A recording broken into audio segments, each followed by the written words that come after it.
Alors, imaginez un enfant abandonné à 5 mois, vendu comme serviteur, qui plus tard devient le premier pasteur noir de l'histoire aux États-Unis et d'une congrégation blanche. Eh bien, ce miracle n'est pas le fruit du hasard, mais de la main de Dieu qui agit sur la vie des gens à travers des familles et en l'occurrence, dans notre cas, une famille qui a compris ce que signifie être chrétien. Le problème, c'est qu'aujourd'hui, dans nos sociétés, et surtout en Afrique, beaucoup de familles chrétiennes, pour diverses raisons, ont des servantes, des bonnes, comme on les appelle souvent. Le problème, c'est que beaucoup sont traités comme des citoyens de seconde zone, négligeant leur éducation à la fois chrétienne et même littéraire et même leur dignité. Plus grave, il y a des familles dans lesquelles les enfants même n'ont pas cette possibilité ou bien ne sont pas amenés à connaître le Seigneur. Et ça, ce sont des choses qui sont graves, qui sont quand même, qui doivent interpeller aujourd'hui les enfants de Dieu que nous sommes. Ah bien, dans cette rubrique que je vous présente aujourd'hui, que j'ai intitulée Les figures emblématiques de la foi chrétienne dans le monde, nous allons parler d'une personnalité peu connue du public francophone en général, qu'on appelait Lemuel Hines. Donc, Lemuel Hines, c'était un noir américain dont on va parler tout à l'heure. Eh bien, je vous souhaite la bienvenue sur Porteur des valeurs du royaume. C'est notre site, c'est notre nom. Nous sommes porteurs des valeurs du royaume de Dieu. Et ici, notre but, c'est de pouvoir donc ensemble partager des expériences, des choses qui vont nous amener à influencer notre monde à travers le Saint-Esprit qui vit en nous et qui nous éclaire et qui éclaire nos pas.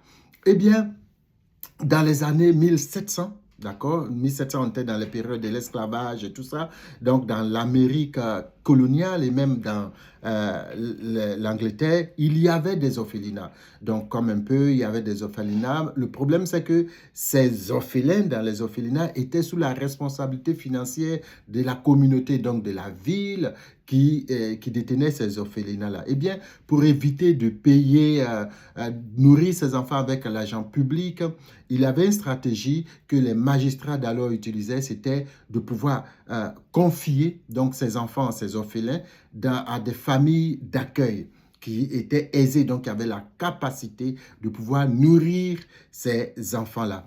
Eh bien, le contrat était simple. On vous donne un orphelin, on vous donne un enfant. Cet enfant-là est votre serviteur, c'est votre, en griffe, esclave. C'est une force de travail, c'est une main-d'œuvre pour vous. Et en contrepartie, ce que la communauté demande, c'est que vous puissiez les éduquer. Eh bien, un enfant naît d'une famille inconnue.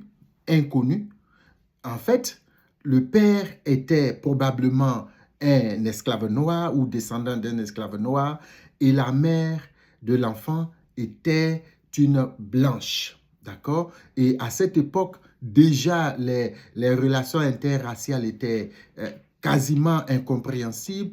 En plus, naître d'une relation hors mariage, il y avait de graves conséquences. Donc, la mère, pour éviter que elle connaisse toutes ces difficultés, elle va donc abandonner l'enfant à seulement 5 mois.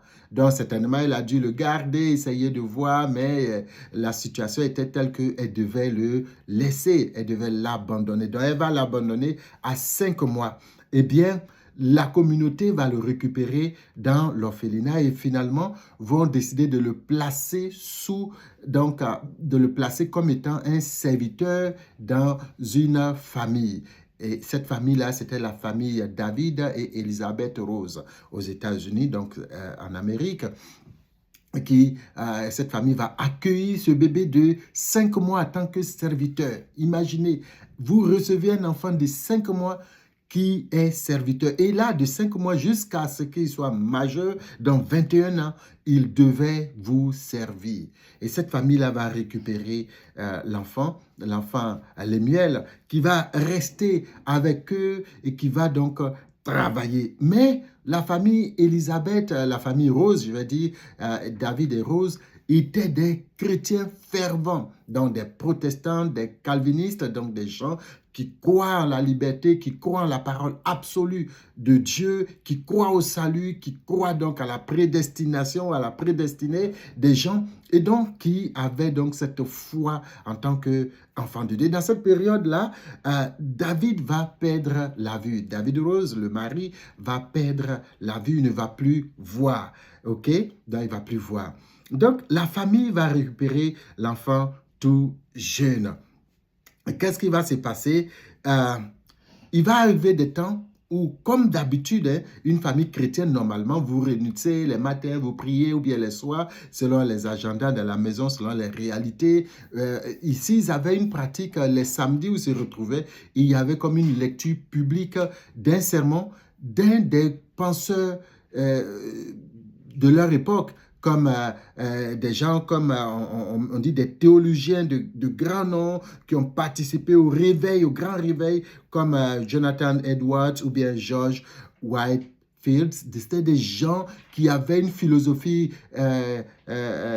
calviniste et qui prêchaient la parole de Dieu, qui parlaient de liberté. Donc, c'était des choses qui vraiment étaient ancrées dans cette famille. Donc, chaque samedi, il devait donc lire des sermons de ces penseurs et de ces théologiens de grand renom. Eh bien, ce qui va se passer, c'est que un soir, pendant comme David Rose ne voyait plus, ils vont demander à Lemuel, d'accord, qui, entre-temps, à qui Rose a vraiment fait le travail, Élisabeth a fait le travail de pouvoir l'éduquer, l'entraîner, le former à la lecture, à connaître, à savoir lire. Elle va vraiment le pousser à cela. Des historiens disent que Lemuel était considéré comme leur propre... C'est-à-dire cette famille l'avait pris comme leur propre enfant. Vous savez qu'il arrivait, il avait 5 mois.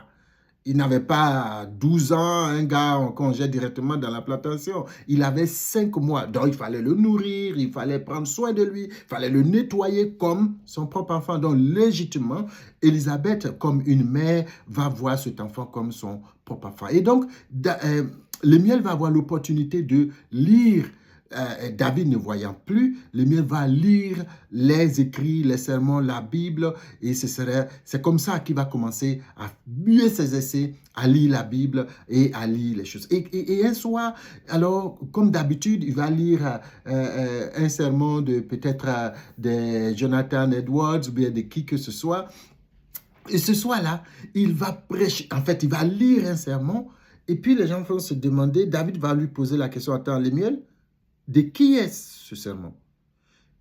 De Whitefield ou bien d'Edwards?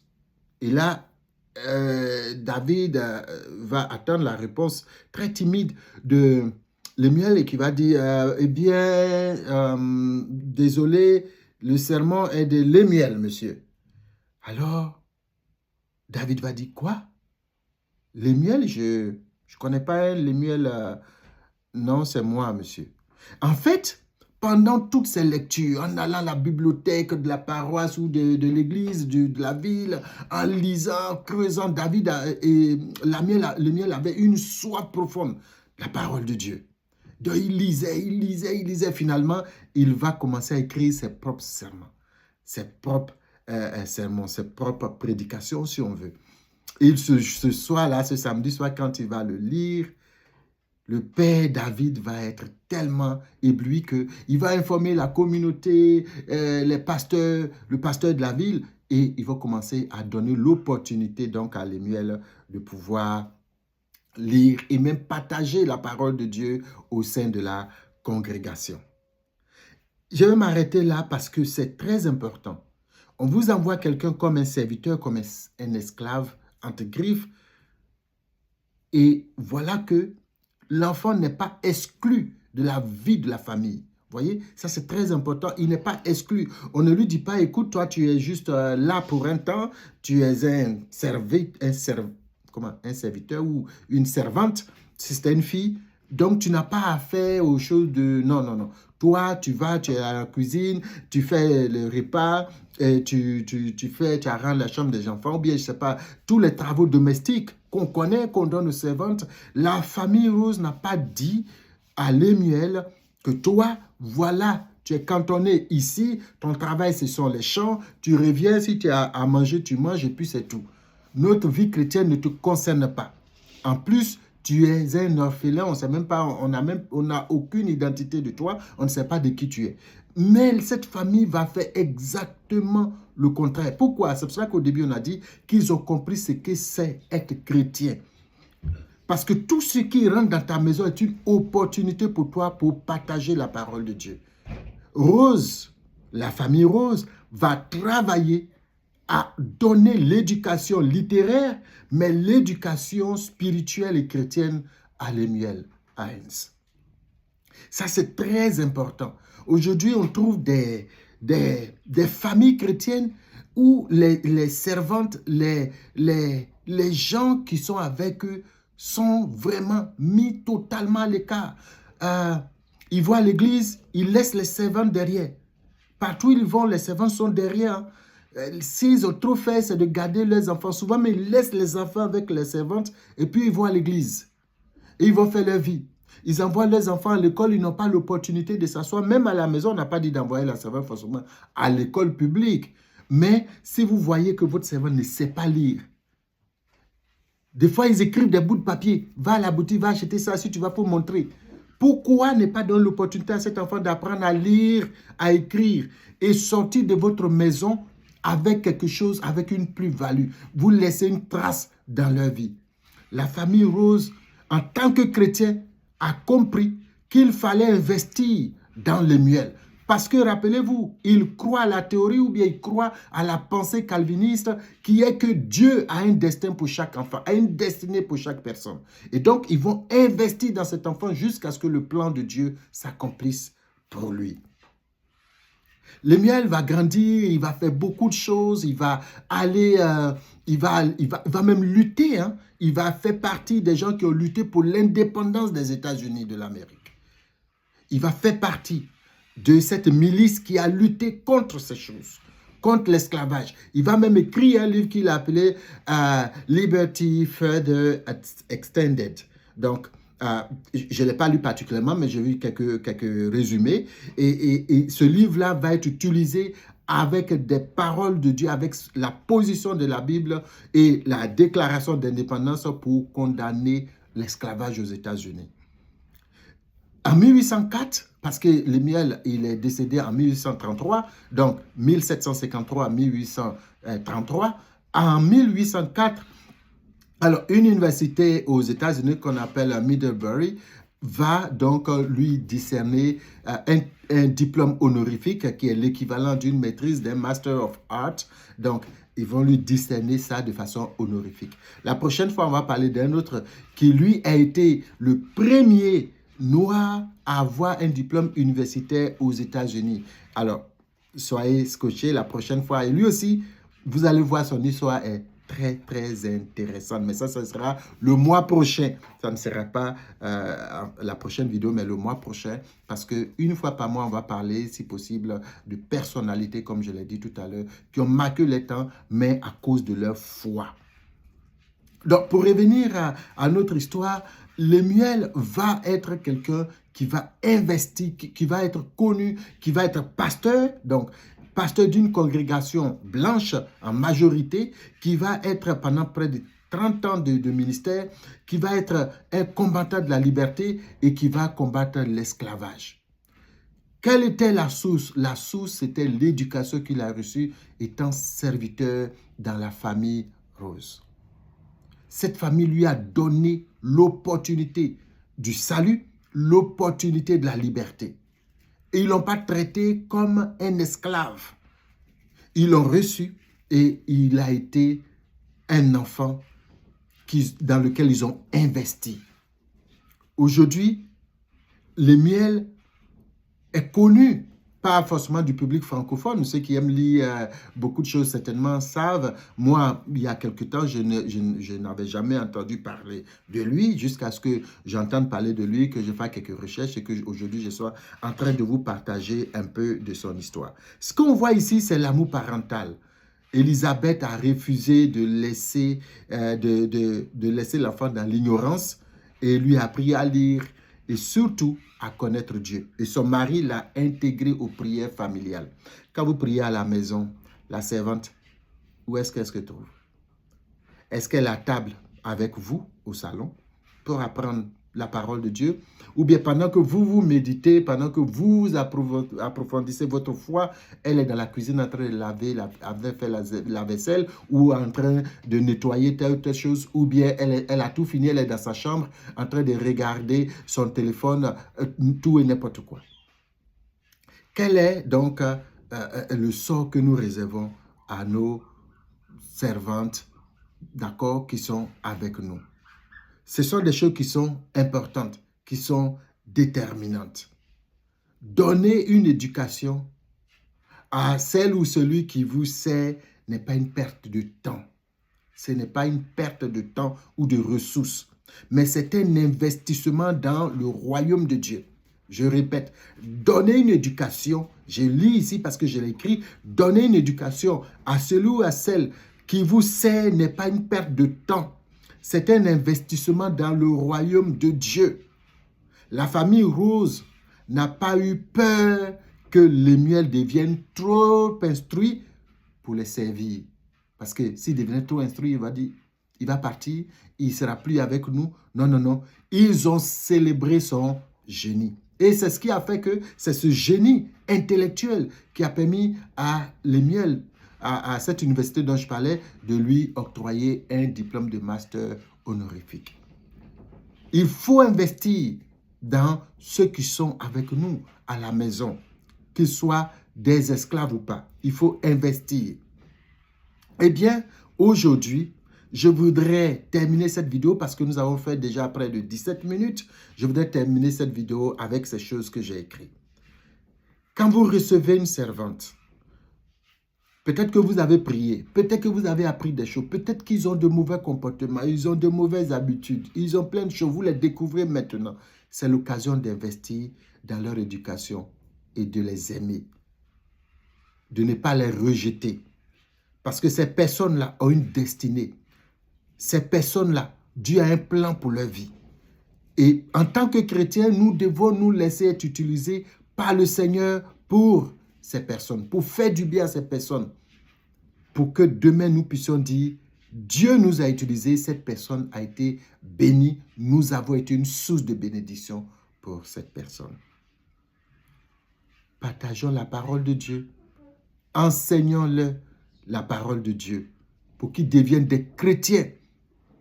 Quand l'apôtre Paul écrit dans Philémon, quand il écrit parlant d'Onésime, Onésime était un esclave, fugitif. On ne sait pas dans quelles conditions il a pu rentrer en contact avec l'apôtre qui était l'ami de Philémon, le maître d'Onésime. Mais quand l'apôtre Paul écrit, c'est recevoir Onésime désormais comme un homme libre, quoique esclave selon les thèmes des hommes, mais un homme libre parce que devenu enfant de Dieu. Des gens quittent nos foyers en tant que servantes et ont de mauvais témoignages des chrétiens. Il faut que cela cesse et que nous, les enfants de Dieu, quand les gens nous quittent, qu'ils nous quittent avec le salut qu'ils ont reçu et la bonne idée de qui est-ce qu'un chrétien est. Alors, Lemuel Hines a marqué l'histoire parce qu'une famille a choisi l'amour plus que l'exploitation. Une famille a choisi l'amour, le respect de la dignité humaine, la considération. Dans l'amour, j'inclus, l'amour vous pousse au salut, l'amour vous pousse à partager la parole de Dieu, plutôt que de choisir l'exploitation, l'esclavage. Aujourd'hui, des servantes dans nos maisons vivent comme des esclaves. On parle sur les réseaux sociaux des Libanais au Liban qui traitent les servantes, les servantes africaines qu'ils ont au Liban comme des esclaves. Mais dans nos familles chrétiennes, on n'est pas tout à fait loin de cela souvent. Choisissons l'amour au lieu de l'exploitation. Et je voudrais vous poser cette dernière question. Et vous, toi mon frère et toi ma soeur, qui est responsable à l'église, qui chante, qui prie constamment, quelle trace désires-tu laisser dans la vie de la servante avec laquelle tu vis à la maison et même de tes enfants? Aujourd'hui, on n'a pas parlé de nos propres enfants, on a plus insisté sur les servantes qui sont avec nous, les gardiens qui sont devant nos portails, qui surveillent pendant que nous on dort, qui eux ne dorment pas pour que nous puissions dormir en sécurité. Quelle trace allons-nous laisser dans leur vie? Alors, je voudrais partager cette histoire intéressante de la vie de Lemuel Hyams avec toi pour nous rappeler tous que, en tant que famille chrétienne, nous avons un devoir d'éducation, d'amour et non d'exploitation envers nos servantes et nos gardiens qui sont partout avec nous. Alors, que le Seigneur te bénisse abondamment. Si tu es déjà abonné à ma chaîne, alors tout ce que je te demande, c'est de prier pour que Dieu nous inspire tous à partager la bonne parole de Dieu. C'est de liker, c'est de commenter, donner ton avis et puis de partager. Que le Seigneur te bénisse abondamment. Et puis on se dit